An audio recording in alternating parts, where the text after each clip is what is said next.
All right, let's grow to go. What we're going to talk about today is following up on the subject of the nation of Israel and its relative importance in the Word of God.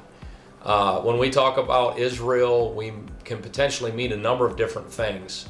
Biblically, what we're saying, though, is at the end of Genesis, when the book of Genesis comes to a close, it ends with the story of Jacob's family. They number about 70 people in entirety. Abraham, Isaac, Jacob, his 12 sons. They multiply to 70 people. They end up in Egypt. And the next time we read about them in the book of Exodus, they are now numbering in the millions of people. So when we use the word Israel, we are speaking about a man, because Jacob's name was changed to Israel. In addition, we're talking about the growth of that man's family. So Israel became a family. It grew so large that it became a nation, literally an ethnic group of people. And then ultimately that nation settled into a region of the world, a piece of real estate that even to this day is known as Israel. It is a geographic place. So this nation of Israel becomes a primary centerpiece in the Word of God. As a matter of fact, in the Old Testament, the majority of the Old Testament is centering around the children of Israel, the Israelites, God's people.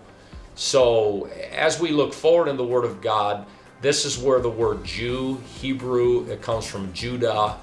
So as you move from Genesis, Exodus, Leviticus, Numbers, Deuteronomy, this nation of people becomes a unified group.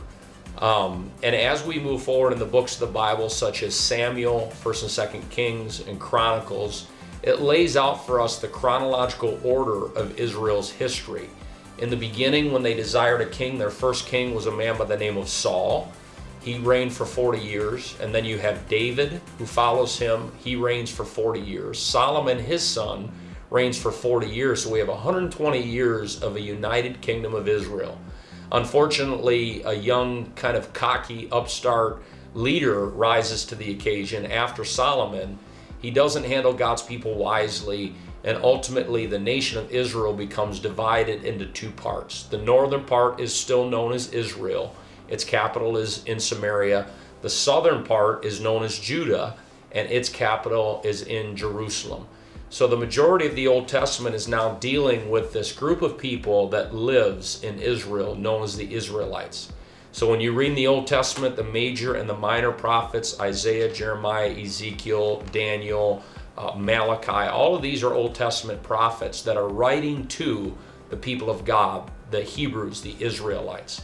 So that really helps a lot in understanding the Old Testament, that it's geared towards the Israelites, God's holy people. Now, as you segue into the New Testament, there are approximately 400 years of silence between the Old Testament and the New Testament, where basically God stopped speaking to his people prophetically. As we go into the New Testament, a man by the name of John the Baptist, he's a wild man, he's a fireball of a preacher. He comes and he's preaching to the people of Israel, preparing them for their Messiah that they've been awaiting for generations after generations. Many prophecies in the Old Testament deal with the fact that God was going to deal with his people in a powerful way, and that he himself was going to come to them and show himself to them as their Messiah. Such prophecies, Isaiah 7:14, Isaiah 9:6, saying that God was going to come and govern his own people. Unfortunately, the people that he came to, the Hebrews, the Jews, the Israelite nation, they rejected him as their Messiah. And in rejecting him, they beat him, they crucified him, and they killed him on an old rugged cross. So his plan centering on Israel, which was unknown to the Israelites in the Old Testament, now begins to pan and to be focused on the church, which salvation through Jesus Christ now was not just for the Hebrews or the Israelites, but it's now open to all the world, the bride of Jesus Christ. So we are incredibly privileged at this period of time that God has opened the door of salvation to all ethnicities, all people groups, that all of us can be saved. The time will come, though, and we read about it in the New Testament, where God's dealings are going to end with his church, and his church is raptured out of the world, and then his dealings are going to go back to dealing with Israel nationally again. So when we talk about Israel, it's the centerpiece of the Bible. In many ways, it is God's timepiece, and it's such an important component in simply understanding the Word of God. God bless you. I hope that helped, and let's continue to grow to go.